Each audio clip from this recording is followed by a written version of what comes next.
દાતામાં છેલ્લા 17 વર્ષથી અવિરત સેવા કેમ્પ ચાલી રહ્યો છે। જય જલ્યાણ સેવા કેમ્પ અહીંયા જમવાની રહેવાની સેવા આપે છે। સાંસ્કૃતિક કાર્યક્રમ અને ખાસ કલાકારોની ઉપસ્થિતિ પણ હોય છે। સેવા કેમ્પની આગેવાની હિતેશભાઈ ઠક્કર કરે છે। 4 દિવસમાં 2 લાખથી વધુ લોકો સેવાનો લાભ લે છે।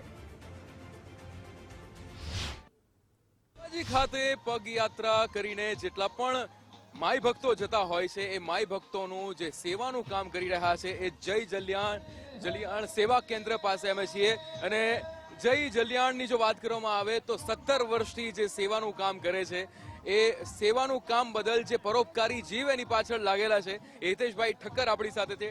હિતેશભાઈ 17 વર્ષ થયા છે, માઈ ભક્તોને તમે જે રીતે ભોજનની કે પછી સુવાની આ બધી જ વ્યવસ્થા તમે કરો છો, આની શરૂઆત કેવી રીતે થઈ હતી અથવા કેવી રીતે ઇન્સ્પિરેશન મળી હતી, કોણ હતું?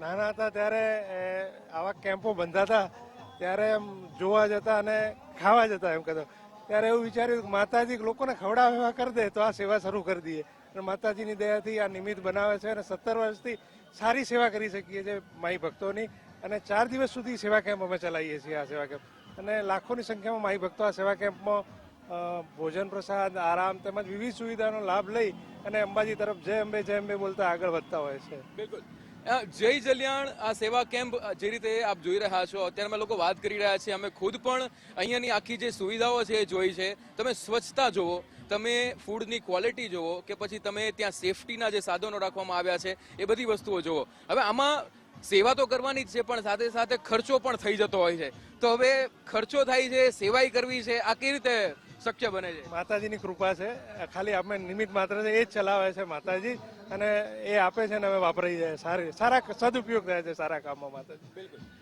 માઈ ભક્તોની બીજી કઈ કઈ રીતે સેવા કરો છો? આ કેમ્પ સિવાય પણ બીજી કોઈ રીતે સેવા કરતા? 22 થી અંબાજી મંદિરનું જે અંબિકા ભોજનાલય છે એમાં બી 22 એટલે રામ જન્મભૂમિ પ્રતિષ્ઠાથી એ દિવસથી અન્ન ક્ષેત્ર રૂપી નિઃશુલ્ક ભોજન સેવા ચાલુ કરી છે। રોજના 5 થી 7 હજાર યાત્રિકો ત્યાં આગળ ભોજન પ્રસાદ લે છે।